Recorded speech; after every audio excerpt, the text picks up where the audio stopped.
प्रश्न 4, उस चतुर्भुज का क्षेत्रफल ज्ञात कीजिए जिसके शीर्ष जो है इस क्रम में दिया गया है। तो हम चतुर्भुज के चारों शीर्ष यहाँ पर फिगर में बना चुके हैं। इसको हम क्या करते हैं, बीच से एक विकर्ण खींच देते हैं, इसी को मिला दिए, अब दो त्रिभुज बन गया। तो इस त्रिभुज का क्षेत्रफल निकाल लेंगे अलग, फिर उसके बाद जो है हम वो दूसरे साइड वाले त्रिभुज का क्षेत्रफल निकाल लेंगे अलग। इस दोनों त्रिभुज का क्षेत्रफल जोड़ देंगे तो हमारा ये पूरा चतुर्भुज बन जाएगा। तो जब इस त्रिभुज में लिखेंगे, यहाँ पर हल में आ जाते हैं, तो त्रिभुज लिखेंगे, त्रिभुज सी बी का क्षेत्रफल, इसका क्षेत्रफल निकालेंगे, ए सी बी का क्षेत्रफल। तो सबसे पहले हम फार्मूला जानते हैं क्षेत्रफल का, 1/2 into x1 into y2 minus y3 plus x2 into y3 minus y1 plus x3 into y1 minus y2, ये फार्मूला जानते हैं। आगे देखते हैं 1/2 इंटू, अब x1 का मान जो हम रखेंगे, सबसे पहले इस त्रिभुज का क्षेत्रफल निकालना है ए बी सी का। तो इस त्रिभुज में पहला वाला जो होगा ये x1 होगा, y1, ये होगा x2 y2, और तीसरा शीर्ष जो होगा x3 और y3 मान लेते हैं इसको। ये सारे मान इसमें हम रख लेते हैं। x1 का मान -4 है, इंटू y2 का मान हमारे पास है -5, माइनस y3 का मान है हमारे पास -2 दिया हुआ, प्लस x2 का मान हमारे पास दिया हुआ -3, y3 का मान है कितना -2, माइनस y1 का मान -2, प्लस x3 का मान है 3, y1 का मान है हमारे पास -2, माइनस y2 का मान है -5, ब्रैकेट बंद। आगे देखते हैं 1/2 इंटू -4 -5 माइनस माइनस ये +2 हो जाएगा, प्लस माइनस -3 -2 माइनस माइनस +2 हो जाएगा, +3 bracket of -2 minus minus +5 bracket बंद।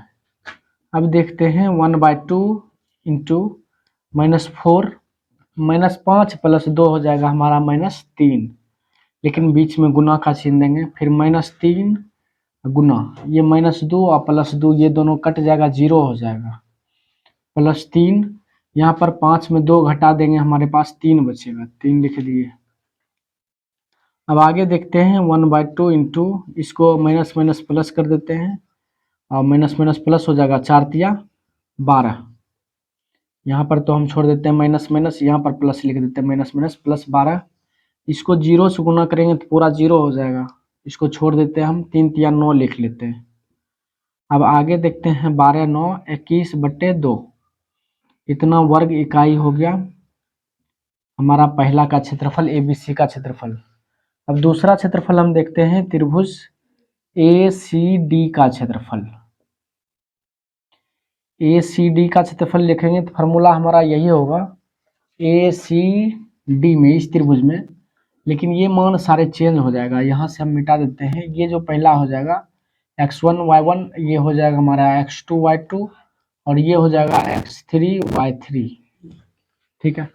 अब देखते हैं आगे, हम मान रखेंगे 1/2 है, ब्रैकेट x1 का मान है -4, y2 का मान है -2, माइनस y3 का मान है 3, प्लस x2 का मान है 3, ब्रैकेट ऑफ y3 का मान 3, माइनस y1 का मान है यहाँ पर -2, प्लस x3 का मान है 2, y1 का मान है -2, माइनस y2 का मान है -2, ब्रैकेट बंद। अब आगे देखते हैं 1/2 -4 गुना -2 और -3 हो जाएगा -5, प्लस ये माइनस माइनस प्लस हो जाएगा, 3 2 5 हो जाएगा, 5 3, यहाँ पर 3 2 5 हो गया 5, +2 गुना ये माइनस माइनस प्लस हो जाएगा, +2 -2 हो जाएगा, ये 0। अब आगे देखते हैं 1/2 इंटू माइनस माइनस प्लस 5 चौके 20, 5 तिया 15, और इधर तो ये तो पूरा 0 हो जाएगा, 15 + 20 हो जाएगा 35, और नीचे में है 2, चलो 2 लिख देते हैं, बट्टे में 2 है, 2 आ गया। ये वर्ग इकाई हमारा हो गया दूसरे त्रिभुज का क्षेत्रफल।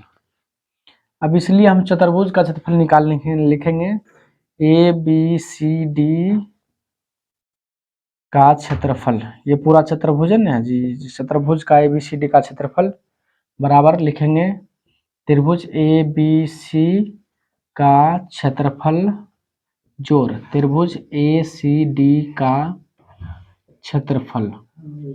इसका क्षेत्रफल 21/2 आया प्लस इसका क्षेत्रफल 35/2 आया। 35 और 21 जोड़ देंगे 36, 20, 56/2, 2 से कट जाएगा 28 वर्ग इकाई।